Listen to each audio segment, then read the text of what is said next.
Hello दोस्तों, एक बार फिर से आपका स्वागत है आपके अपने YouTube channel Advik superfast academy पे। पिछले 3 वीडियो में हमने आपको ये बात समझा दिया था कि आप केमिकल फार्मूला कैसे बनाएंगे। कुछ ऐसे भी बच्चे होंगे जो पहली बार हमारे क्लास को ज्वाइन कर रहे होंगे, तो उन बच्चों को हम एक बार सजेस्ट करेंगे कि वे हमारे पिछले सारे वीडियो को देख ले, जिससे कि उनको फार्मूले बनाना आसान हो जाए। और उन बच्चों से हम उम्मीद कर रहे हैं कि जो हमारे सभी वीडियो देख चुके होंगे, उन बच्चों से हम एक बार उम्मीद कर रहे होंगे कि वे वीडियो अब आसानी से फार्मूला को क्या कर रहे होंगे, बना ले होंगे। आज से हम शुरू करेंगे क्लास 10th का फर्स्ट चैप्टर, रासायनिक अपक्रिया एवं समीकरण, जिसको हम इंग्लिश में बोलते हैं केमिकल रिएक्शन एंड इक्वेशन। इस चैप्टर के अंतर्गत हम सबसे पहले देखेंगे कि परिवर्तन किसे कहते हैं, यानी कि पदार्थों में परिवर्तन किसे कहते हैं। देखिए, अगर हम बात करें परिवर्तन की यानी कि चेंजिंग की बात करें, तो पदार्थों में जो चेंजिंग होता है वो दो तरह का होता है। एक होता है भौतिक परिवर्तन और दूसरा आपका होता है रासायनिक परिवर्तन। एक होता है आपका भौतिक परिवर्तन, दूसरा क्या होता है, रासायनिक परिवर्तन। अब भौतिक परिवर्तन की अगर हम बात करें, तो भौतिक परिवर्तन में क्या होता है कि ऐसा परिवर्तन जिसमें पदार्थों के मूल कणों में कोई परिवर्तन ना हो।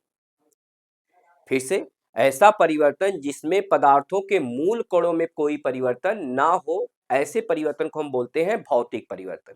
इसी को दूसरे लैंग्वेज में हम कह सकते हैं कि ऐसा परिवर्तन जिसमें पदार्थों के रासायनिक संगठन में कोई चेंजिंग ना हो, उसे हम बोलते हैं रासायनिक भौतिक परिवर्तन। अब इसका क्या मतलब है, यानी कि अगर हम कोई ऐसी चेंजिंग कर रहे हैं जिसमें वह जिन कणों से मिलकर उसमें कोई चेंजिंग ना हो, तो उसे हम बोलते हैं भौतिक परिवर्तन। जैसे अगर हम इस मार्कर को क्या करें, ऐसे तोड़े तो ये दो भागों में टूट गया। अब सोच के देखिए, जब ये जुड़ा था तब ये किस पदार्थ का बना था, पहले भी ये फाइबर का बना है, लेकिन जब हमने इसको तोड़ा तो ये चेंजिंग हो गया, इसमें चेंजिंग हो गया। लेकिन फिर भी ये आप किस चीज का बना है, या अपने मूल कणों में, यानी कि अभी ये फाइबर की बना है, यानी कि इसके मूल कणों में कोई परिवर्तन नहीं हुआ। तो ऐसे परिवर्तन को हम बोलते हैं भौतिक परिवर्तन। लेकिन अगर ऐसा होता कि अगर हम इसको तोड़ते और ये तोड़ने के फलस्वरूप कुछ नए पदार्थ का बन जाए, जैसे लोहा बन जाता या सोना बन जाता, चांदी बन जाता, तब उसे हम बोलते हैं कि वह भौतिक परिवर्तन नहीं है। अब एग्जाम्पल के तौर पे जैसे आपसे क्वेश्चन पूछता है कि हिमीकरण, हिमीकरण आपका क्या है, भौतिक परिवर्तन है कि रासायनिक परिवर्तन। हिमीकरण आप लोग समझते होंगे, हिमीकरण का मतलब क्या होता है, जब किसी द्रव को जब ठंडा किया जाता है तो बर्फ में बदल जाता है, इसी को हिमीकरण बोलते हैं। अब सोचिए, जैसे जैसे पानी को अगर आप ठंडा करेंगे, फ्रिज में रख देते हैं, जब वो ठंडा करते हैं तो बर्फ में बदल जाता है। क्या वो पानी के मूल कणों में कोई चेंजिंग हुआ? नहीं। जो बर्फ है वो भी पहले जो जिस कणों से मिलकर बना है, उन्हीं कणों से मिलकर बना है जिससे आपका जल मिलकर बना है, यानी कि उसके मूल कणों में कोई परिवर्तन नहीं हुआ। जैसे पानी का उबलना, जिसे हम क्वथन बोलते हैं, जिसे हम क्या बोलते हैं, क्वथन बोलते हैं। तो ये भी आपका क्या है, एक भौतिक परिवर्तन है। वाष्पन, पानी का भाप में बदलना, जब पानी भाप में बदलता है तो क्या उसमें कुछ नए कण आ जाते? नहीं, अभी भी उसके मूल ही कण है। तो ये सभी अपनी की क्वथन, वाष्पन, ये सभी आपके क्या है, मूल कण है। यानी कि अवस्था का बदलना, कुछ लोग तो ये समझ लेते कि अवस्था में चेंजिंग हो गया, यानी कि द्रव से वाष्प में बदल गया या वाष्प से गैस में बदल गया, इस तरह का जो चेंजिंग होता है उसे भौतिक परिवर्तन, वो भौतिक परिवर्तन नहीं। नहीं, वो आपका क्या है, मूलतः आपका क्या है, भौतिक परिवर्तन है। यानी कि जब बेसिक सा, बस एकदम आसानी सिंपल समझिए कि अगर नए पदार्थ का निर्माण नहीं हो रहा है तो भौतिक परिवर्तन होगा। वहीं अगर हम बात करें रासायनिक परिवर्तन की, तो रासायनिक परिवर्तन में क्या होता है कि ऐसा परिवर्तन जिसमें पदार्थों के मूल कणों में क्या हो जाए, परिवर्तन हो जाए। यानी कि जब किसी चेंजिंग के फलस्वरूप नए पदार्थ का निर्माण हो जाता है तो उसे हम बोलते हैं रासायनिक परिवर्तन बोलते हैं। उसे हम क्या बोलते हैं, रासायनिक परिवर्तन। इसी को एक दूसरे लैंग्वेज में बोल सकते हैं कि यानी कि ऐसा परिवर्तन जिसमें पदार्थों के रासायनिक संगठन मतलब वो जिन जिन कणों से मिलकर बना उसमें चेंजिंग हो जाए, तो ऐसे परिवर्तन को हम बोलते हैं रासायनिक परिवर्तन। ऐसे परिवर्तन को हम क्या बोलते हैं, रासायनिक परिवर्तन। जैसे एग्जाम्पल के तौर पे अगर आप जानते हैं कि हाइड्रोजन व ऑक्सीजन ले लेते हैं, जब इन दोनों को आपस में मिलाते हैं तो बनता है H2O, यानी कि पानी का निर्माण हो जाता है, एक नए पदार्थ का निर्माण। सोच के देखिए, हाइड्रोजन आपका क्या है, गैस है, ऑक्सीजन आपका क्या है, गैस है, लेकिन जब आपने दोनों को मिलाते एक नया पदार्थ यानी कि द्रव का निर्माण हो गया, पानी का निर्माण हो गया, एक नए पदार्थ का निर्माण हो जाता है, तो ऐसे परिवर्तन को हम क्या बोलते हैं, रासायनिक परिवर्तन बोलते हैं। क्या आपको पानी में हाइड्रोजन व ऑक्सीजन दिखाई देता है? नहीं दिखाई देता, यानी कि जिन कणों से मिलकर बिना वही नहीं दिखाई दे रहा है। जैसे दूध से दही का बनना, दूध से दही बनना, एक नया पदार्थ का निर्माण हो जाता है, तो ये भी आपका क्या होगा, एक रासायनिक परिवर्तन हो गया। यानी कि हम कह सकते हैं कि जैसे एक और एग्जांपल अगर लेना चाहते हैं आप, लोहे पर जंग लगना, यानी कि जब लोहा ऑक्सीजन के साथ रिएक्शन करता है तो उसका क्या होता है, धातु ऑक्साइड यानी कि फेरस ऑक्साइड का निर्माण होता है, यानी कि नए पदार्थ का निर्माण हो जाता है। तो हम कह सकते हैं कि ये सभी परिवर्तन हमारे क्या है, रासायनिक परिवर्तन होते हैं। इन सभी परिवर्तन हमारे क्या कहलाते हैं? रासायनिक परिवर्तन कहते हैं। जैसे एग्जांपल के तौर पे अगर हम आपसे क्वेश्चन पूछें कि बताइए मोमबत्ती का पिघलना भौतिक परिवर्तन की रासायनिक परिवर्तन? तो मोमबत्ती का पिघलना आपका क्या है? भौतिक परिवर्तन। वो सिर्फ अवस्था बदला, लेकिन मोमबत्ती जो पिघली तो जिन जिन कणों से पहले बना था वो भी अब भी हुआ उन्हीं कणों से मिलकर, यानी कि उसके मूल कणों में कोई चेंजिंग नहीं हुआ। तो मोमबत्ती का पिघलना आपका क्या हो गया? भौतिक परिवर्तन हो गया। वहीं कपड़े का जलना, तो कपड़े के जलना आपका क्या होगा? रासायनिक परिवर्तन होगा, क्योंकि नए पदार्थ का निर्माण हो जाएगा। ये क्या हो जाएगा? नए पदार्थ का निर्माण होता है, तो ऐसे परिवर्तन को हम क्या बोलते हैं? रासायनिक परिवर्तन। उम्मीद है दोनों पॉइंट आपको क्या हो गया? समझ में आ रहा होगा। अब आगे हम चलते हैं। अगला टॉपिक है कि रासायनिक अभिक्रिया किसे कहते हैं।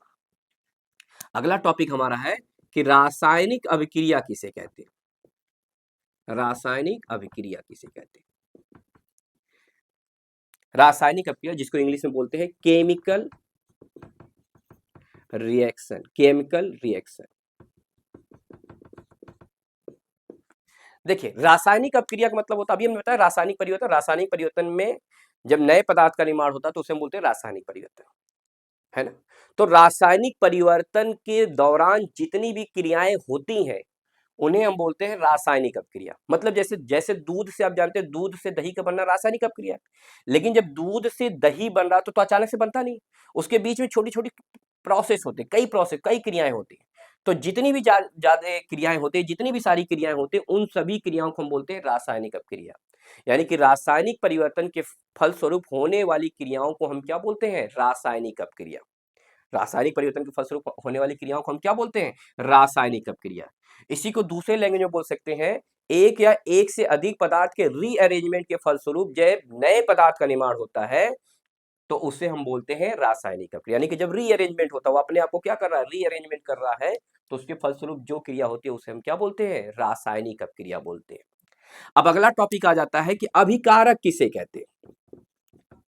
अगला टॉपिक होता है कि अभिकारक किसे कहते हैं।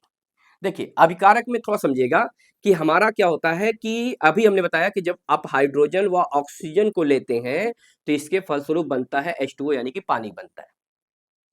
यानी कि आपने कौन कौन सा पदार्थ लिया जिसके फलस्वरूप पानी बना? तो आपने लिया हाइड्रोजन व ऑक्सीजन, आपने दो पदार्थों को मिलाया तब बन गया H2O, है ना, पानी का निर्माण होता है। तो ये जो पदार्थ आपने लिया जिसके फलस्वरूप ये पानी बना, ऐसे पदार्थों को हम बोलते हैं अभिकारक। यानी कि आप क्या कह सकते हैं कि रासायनिक अभिक्रिया में भाग लेने वाले पदार्थों को हम क्या बोलते हैं? अभिकारक बोलते हैं। रासायनिक अभिक्रिया में भाग लेने वाले पदार्थों को हम क्या बोलते हैं? अभिकारक बोलते हैं।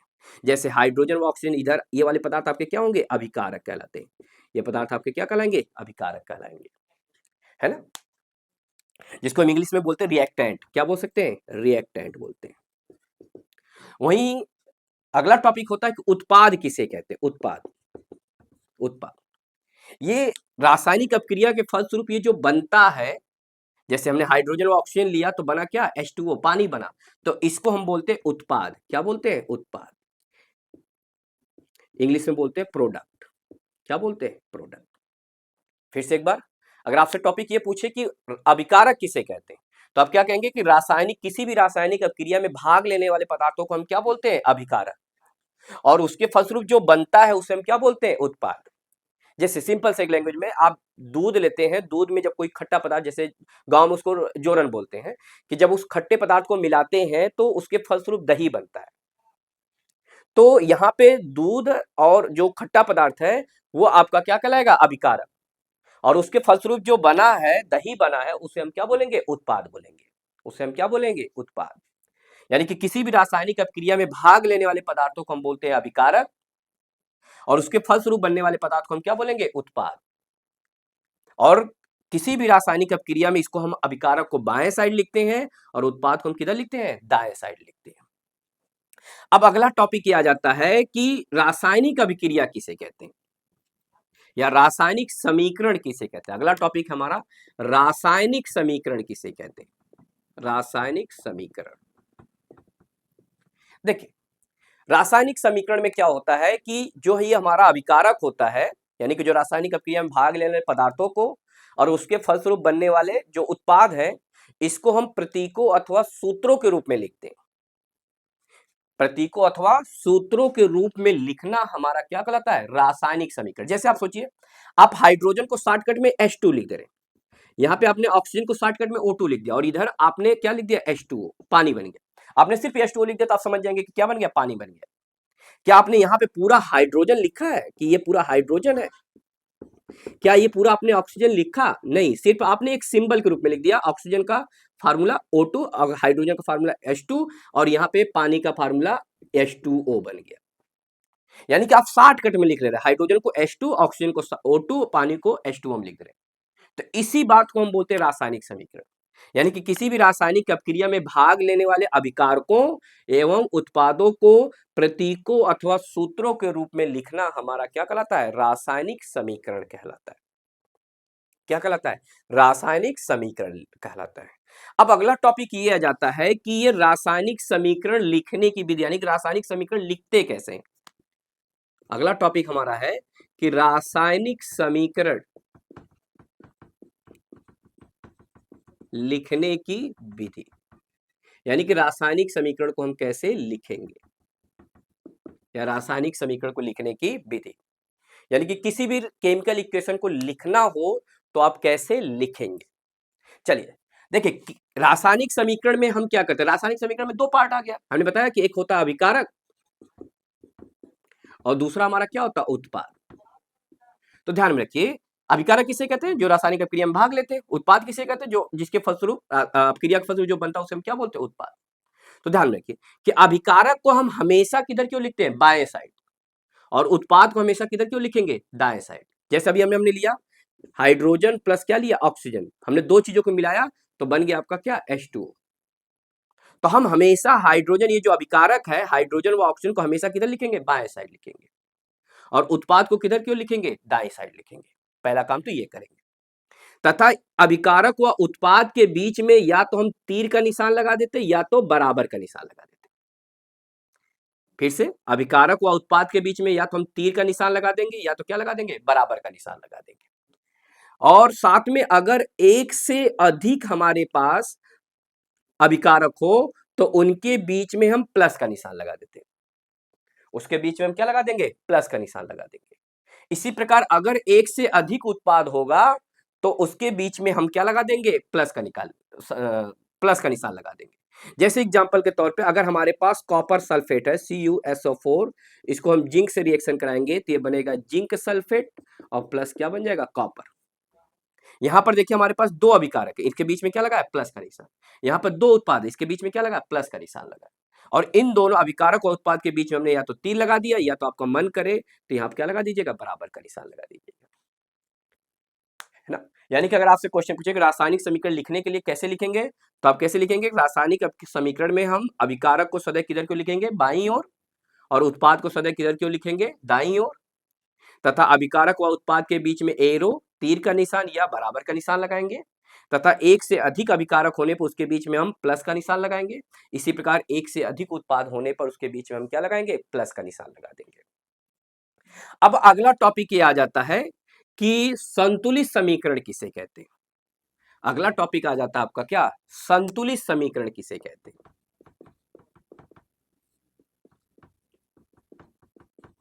संतुलित समीकरण, देखिए संतुलित समीकरण अभी हमने बताया कि समीकरण में दो पार्ट होते हैं, एक अभिकारक, दूसरा क्या होता है, उत्पाद। तो संतुलित समीकरण किसे कहते हैं, किसी भी रासायनिक अपक्रिया में भाग लेने वाले अभिकारकों व उत्पादों में जो भी पदार्थ होते हैं उसके दोनों तरफ प्रत्येक कणों की संख्या क्या हो, बराबर हो, या प्रत्येक पदार्थों की संख्या क्या हो, बराबर हो। यानी कि किसी भी रासायनिक अपक्रिया में भाग लेने वाले पदार्थ जितने भी पदार्थ होते हैं, बाएं साइड व दाएं साइड उनकी संख्या क्या हो, बराबर हो। तो ऐसे समीकरण को हम बोलते हैं संतुलित समीकरण बोलते हैं। जैसे एग्जाम्पल के तौर पे अभी हमने कहा कि अगर मान लिया हम हाइड्रोजन ले लें और ऑक्सीजन ले लें तो यहां से हमारा क्या बन जाता है, H2O बनेगा। क्या बनेगा, H2O बनेगा, पानी बनेगा। लेकिन थोड़ा दोनों तरफ देखिए, ये हमारा अभिकारक हो गया, ये हमारा उत्पाद हो गया। अभिकारक में कौन कौन, हाइड्रोजन व ऑक्सीजन, उत्पाद में भी हाइड्रोजन व ऑक्सीजन मिलकर जल बन गया। अब हम क्या देखें कि दोनों तरफ जो प्रत्येक तत्व है, दोनों तरफ उनकी संख्या बराबर है। जैसे यहाँ पे हाइड्रोजन कितना है, 2, तो यहाँ पे हाइड्रोजन कितना है, 2। यहाँ पे ऑक्सीजन कितना है, 2। यहाँ पे ऑक्सीजन कितना है, 1। तो क्या ऑक्सीजन दोनों तरफ बराबर है, नहीं है। अब हम क्या करेंगे कि दोनों तरफ ऑक्सीजन को बराबर करेंगे। तो ऑक्सीजन को बराबर करने के लिए अगर इधर 2 है इधर 1 है तो हम यहाँ 2 से गुणा कर दें। अब ऑक्सीजन बराबर हो गया। ऑक्सीजन कितना हो गया बताइए, 2 हो गया। लेकिन हाइड्रोजन अब कितना हो गया बताइए, यहाँ देखिए 2 दूना के 4, और हाइड्रोजन यहाँ पे कितना है, 2 है। अब 4 कैसे होगा, तो अगर हम यहाँ से 2 से मल्टीप्लाई कर दें तो ऐसे समीकरण को हम क्या बोलते हैं, संतुलित समीकरण। चेक कर लीजिए, सभी प्रत्येक जितने भी परमाणु है उसकी संख्या दोनों तरफ क्या है, बराबर। इधर हाइड्रोजन की देखिए 2 दूना के 4, इधर हाइड्रोजन 2 दूना के 4, ऑक्सीजन यहाँ पे कितना है 2, ऑक्सीजन यहाँ पे कितना हो गया 2, दोनों तरफ प्रत्येक तत्व की संख्या क्या हो गई, बराबर हो गई। तो ऐसे समीकरण को हम बोलते हैं संतुलित समीकरण। ऐसे समीकरण को हम क्या बोलते हैं, संतुलित समीकरण। और एग्जाम्पल दे दें, जैसे अभी अगर हमने लिया कि मान लिया हमने जिंक को अगर हम कॉपर सल्फेट के साथ अपक्रिया कराते हैं तो बन जाता है जिंक सल्फेट, और प्लस क्या बन जाता है, प्लस यहाँ पे बन जाएगा कॉपर। चेक कर लीजिए दोनों तरफ बराबर है कि नहीं। देखिए यहाँ पे जिंक हमारे पास कितना है 1, इधर पे जिंक कितना 1, इधर सल्फेट कितना है 1, इधर पे देखिए सल्फेट यानी सल्फर यहाँ पे देखिए कितना 1, इधर भी 1, ऑक्सीजन कितना 4, ऑक्सीजन 4, कॉपर कितना 1, दोनों तरफ बराबर है। ऐसे समीकरण को हम क्या बोलते हैं, संतुलित समीकरण। ऐसे समीकरण को हम क्या बोलेंगे, संतुलित समीकरण। और एग्जाम्पल देना दे दीजिए, जैसे अगर हमने सोडियम, अगर हमने यहाँ पे ले लिया मैग्नीशियम क्लोराइड को, अगर हम सोडियम के साथ अपक्रिया कराते हैं तो बन जाता है सोडियम क्लोराइड प्लस मैग्नीशियम बन जाता है। तो चेक कर लीजिए क्या दोनों तरफ प्रत्येक तत्व बराबर है। यहाँ पे मैग्नीशियम कितना 1, इधर भी मैग्नीशियम 1, यहाँ पे सोडियम कितना 1, इधर भी सोडियम 1, यहाँ पे क्लोरीन कितना है 2, यहाँ पे क्लोरीन 1, क्या बराबर है, नहीं। इधर क्लोरीन कितना है 2, इधर क्लोरीन 1, तो अगर हम इधर 2 करना चाहें तो यहाँ 2 से मल्टीप्लाई कर दें। अब हमारे पास क्लोरीन कितना हो गया 2, यहाँ भी क्लोरीन 2, अब फिर सोडियम लेकिन कितना हो गया, देखिए यहाँ पे सोडियम 1, यहाँ पे सोडियम कितना हो गया 2, तो अगर हम इसको बराबर करना तो यहाँ पे कितने से मल्टीप्लाई कर दे, 2 करते हैं। तो ऐसे समीकरण को हम क्या बोलते हैं, संतुलित समीकरण।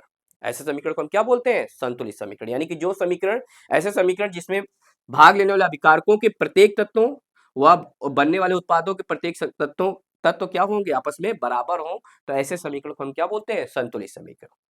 और जो समीकरण संतुलित नहीं होता है उसे हम बोलते हैं कंकाली समीकरण। उसे हम क्या बोलते हैं, कंकाली समीकरण।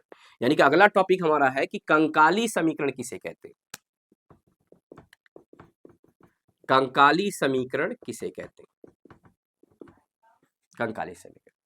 तो कंकाली समीकरण किसे कहते हैं, यानी कि ऐसे समीकरण जो क्या हो, संतुलित नहीं हो, यानी कि जिसमें भाग लेने वाले अभिकारकों व उत्पादों के प्रत्येक तत्वों की संख्या बराबर नहीं हो, ऐसे समीकरण को हम बोलते हैं कंकाली समीकरण। जैसे एग्जांपल के तौर पे अगर आप हाइड्रोजन और ऑक्सीजन ले लीजिए तो इसके फलस्वरूप बनता है H2O। इसके फलस्वरूप हमारा क्या बनता है, H2O बनता है। अब ये समीकरण हमारा संतुलित है, चेक कर लीजिए। यहाँ पे हाइड्रोजन कितना है 2, यहाँ पे हाइड्रोजन 2, बराबर है। लेकिन यहाँ पे ऑक्सीजन कितना है 2, यहाँ पे ऑक्सीजन कितना 1, क्या ये बराबर है, नहीं है। तो ये समीकरण हमारा क्या कहलाएगा, कंकाली समीकरण कहलाएगा। ये समीकरण हमारा क्या कहलाएगा, कंकाली समीकरण। यानी कि ऐसा समीकरण जिसके अभिकारक व उत्पाद में भाग लेने वाले प्रत्येक तत्वों की संख्या बराबर ना हो, ऐसे समीकरण को हम क्या बोलते हैं, कंकाली समीकरण बोलते हैं। ऐसे समीकरण को हम क्या बोलते हैं, कंकाली समीकरण बोलते हैं। अब अगला टॉपिक ये आ जाता है, अब अगला टॉपिक ये आ जाता है कि रासायनिक अभिक्रिया के प्रकार। यानी कि रासायनिक अभिक्रिया कितने प्रकार के होते हैं, रासायनिक अभिक्रिया के प्रकार। रासायनिक अभिक्रिया के प्रकार, तो देखिए अगर हम बात करें रासायनिक अभिक्रिया के, तो रासायनिक अभिक्रिया कुल 4 प्रकार की होती है। रासायनिक अभिक्रिया कुल कितने प्रकार की होती है, 4 प्रकार की होती है। एक होती है हमारी संयोजन अभिक्रिया,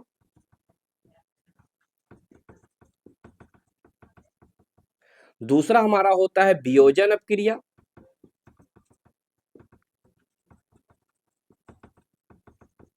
अगला हमारा होता है विस्थापन अभिक्रिया,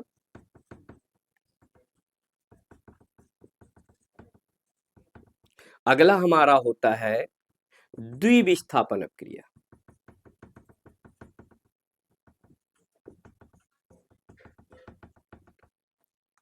फिर से अगर हम बात करें कि रासायनिक अभिक्रिया कितने प्रकार का होता है, तो रासायनिक अभिक्रिया कुल कितने प्रकार की होती है, 4 प्रकार की।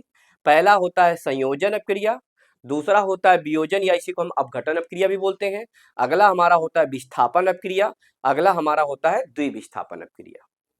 अब हम पहले समझेंगे कि संयोजन अभिक्रिया किसे कहते हैं। अब हम समझेंगे कि संयोजन अभिक्रिया किसे कहते हैं।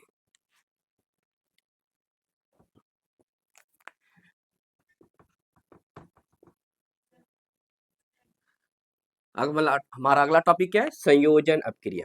देखिए संयोजन का मतलब ही दिख रहा है, संयोजन का मतलब होता है जुड़ना, इसी को इंग्लिश में बोलते हैं एडिशन रिएक्शन। इसी को हम क्या बोलते हैं? Addition reaction. देखिए संयोजन का मतलब होता है जुड़ना, यानी कि इसमें क्या होंगे, दो या दो से अधिक अभिकारक आपस में जुड़कर क्या करते हैं? एक उत्पाद का निर्माण करते हैं। फिर से समझिए कि संयोजन अपक्रिया किसे कहेंगे, तो आप क्या कहेंगे? ऐसी अपक्रिया जिसमें क्या होता है कि ऐसा रिएक्शन या ऐसा अभिक्रिया जिसमें दो या दो से अधिक अभिकारक आपस में जुड़कर किसी एक उत्पाद का निर्माण करते हैं, उसे हम बोलते हैं संयोजन अपक्रिया। जैसे एग्जांपल के तौर पे अगर हमने हाइड्रोजन लिया और ऑक्सीजन लिया, तो जब इन दोनों को आपस में मिलाएंगे तो बनता है H2O। अब इसमें देखिए क्या हो गया, दो चीज आपस में मिला, हाइड्रोजन लिया और ऑक्सीजन, यानी कि आपने दो पदार्थ में लिया और एक पदार्थ का निर्माण हो गया H2O, तो इसे हम क्या बोलेंगे? संयोजन अपक्रिया। वहीं अगर हमने जैसे एग्जांपल के तौर पर अगर हम सोडियम ले लें और क्लोरीन ले लें, तो सोडियम को क्लोरीन के साथ अपक्रिया कराएंगे तो किसका निर्माण हो जाएगा? सोडियम क्लोराइड का निर्माण होगा। बनाने तो आप जानते होंगे कि सोडियम के ऊपर एक प्लस, क्लोरीन के ऊपर एक माइनस, तो फार्मूला क्या बन जाएगा? NaCl। अरे भाई पीछे हमने जितनी भी रिएक्शन आपको बनाना सिखाया तो वो सभी संयोजन अपक्रिया थे। इसमें दो अभिकारक आपस में जुड़ के एक उत्पाद का निर्माण कर रहे हैं, तो उसे हम क्या बोलते हैं? संयोजन अपक्रिया। जैसे एग्जांपल के तौर पे अगर हमने सोडियम लिया और ऑक्सीजन के साथ अपक्रिया कराया तो बनता है सोडियम ऑक्साइड Na2O। आपका क्या बनता है? Sodium oxide. नहीं समझ में आ रहा था? आपको मालूम है सोडियम के ऊपर एक प्लस, ऑक्सीजन के ऊपर दो माइनस, तो फार्मूला क्या बनेगा? Na2O। इसमें कितने अभिकारक है? एक सोडियम, दूसरा, दो अभिकारक आपस में जुड़कर एक उत्पाद का निर्माण कर रहे हैं। इस वजह से इसे हम क्या बोलते हैं? संयोजन अपक्रिया। इसे हम क्या बोलते हैं? संयोजन अपक्रिया। इसी को हम क्या बोलते हैं? एडिशन रिएक्शन बोलते हैं। उम्मीद होगा आपको यह बात यहाँ तक पूरी बात समझ में आ रही होगी। इसके आगे के जो पार्ट है वो आपको कल या नेक्स्ट टाइम आपको क्या करेंगे? प्रोवाइड करा दी जाएगी। आपको उम्मीद है कि ये बात पूरी तरह से समझ में आ रही होगी। अगर आपको ये बात समझ में आ रही है, ये चैप्टर आपको ठीक ठाक लग रहा है, तो एक बार आप इस पे कमेंट करिए और कमेंट करके हमें इस पर सुझाव दीजिए। साथ में इसे लाइक और सब्सक्राइब करना बिल्कुल ना भूलिएगा। चलिए, थैंक यू।